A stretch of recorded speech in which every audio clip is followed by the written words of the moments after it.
अब सियार ने मुस्कुराकर कहा, अब हिरन कहाँ है? शिकार तो अब गायब हो चुका है। तुम दोनों ने इतनी देर बहस की कि हिरन तो कब का भाग चुका। तुम सही कहते हो सियार भाई, हमें यह समझना चाहिए था। मगरमच्छ भी पानी से सिर निकालकर बोला, हमें अपनी जिद छोड़नी चाहिए थी। तुमने सही न्याय किया। एक घने जंगल में 3 खास जानवर रहते थे। एक शक्तिशाली बाघ, एक भयानक मगरमच्छ और एक चतुर सियार। बाघ था जंगल का राजा, मगरमच्छ नदी का स्वामी और सियार था सबका जाना पहचाना बुद्धिमान प्राणी। तीनों की दुनिया अलग थी, लेकिन एक दिन एक घटना ने उन्हें आमने सामने ला दिया। एक दिन दोपहर को बाघ बहुत भूखा था। वह शिकार की तलाश में जंगल से नदी की ओर आया। उसने देखा कि एक मोटा हिरन नदी किनारे पानी पी रहा है। वह धीरे धीरे झाड़ियों के पीछे से दबे पांव उसकी ओर बढ़ने लगा। उसी समय नदी में छिपा मगरमच्छ भी उसी हिरन पर नजर गड़ाए बैठा था। जैसे ही हिरन पानी में झुका, मगरमच्छ बिजली की गति से पानी से बाहर निकला और हिरन को दबोच लिया। बाघ क्रोधित होकर बोला, यह हिरन मेरा शिकार था, मैं उसे पकड़ने ही वाला था और तुमने आकर उसे छीन लिया। तुमने उसे पकड़ा नहीं, मैंने उसे पकड़ लिया। अब यह मेरा शिकार है। तुमने पानी से निकलकर जमीन पर आकर मेरा शिकार छीना। यह तो जंगल के नियमों के खिलाफ है। तो क्या मैं भूखा रहूं? पानी में शिकार कम होता है और यह नदी किनारे था जो मेरा इलाका है। दोनों में बहस बढ़ गई और मामला बहुत गंभीर हो गया। बहुत बहस के बाद बाघ ने कहा, हमें किसी तीसरे को बुलाकर यह तय करना होगा कि शिकार किसका है। ठीक है, लेकिन कौन करेगा न्याय? ऐसा कोई होना चाहिए जो न पक्षपाती हो न डरे। एक ही ऐसा जानवर है जिसे सभी बुद्धिमान मानते हैं। मगरमच्छ सहमत हुआ। दोनों सियार की गुफा पर पहुँचे। सियार गुफा के अंदर आराम कर रहा था। बाहर 2 विशाल जानवरों को देख वह चौंक गया।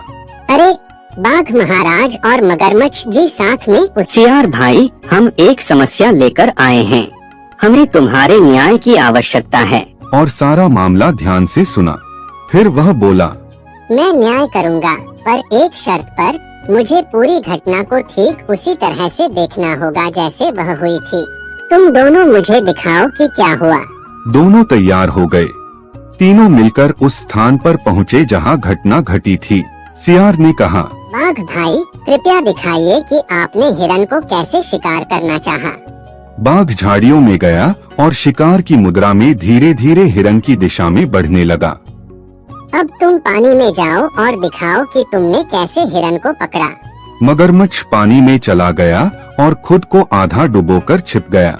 अब सियार ने मुस्कुराकर कहा, अब हिरन कहाँ है? दोनों चुप रहे। शिकार तो अब गायब हो चुका है।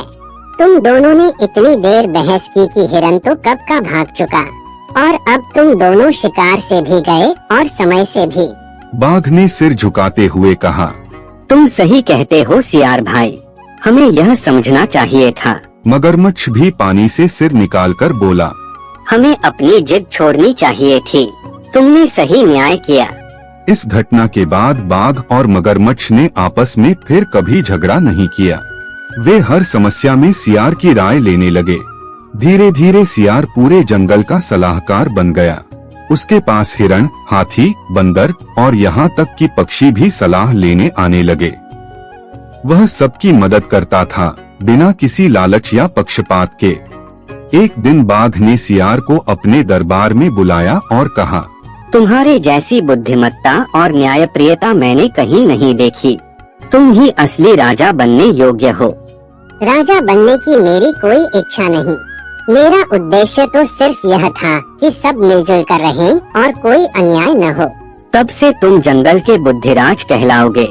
राजा मैं रहूंगा, लेकिन बिना तुम्हारे सलाह के कोई निर्णय नहीं लूंगा। पूरे जंगल ने सियार को बुद्धिराज मान लिया और वह सबका सम्मानित मार्गदर्शक बन गया।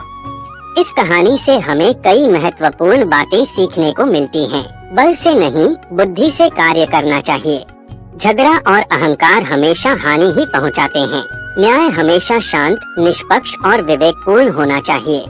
समस्या को सही ढंग से देखने और समझने से ही हल निकलता है। सच्चा नेता वही होता है जो अपने ज्ञान और न्याय से सबका भला करे।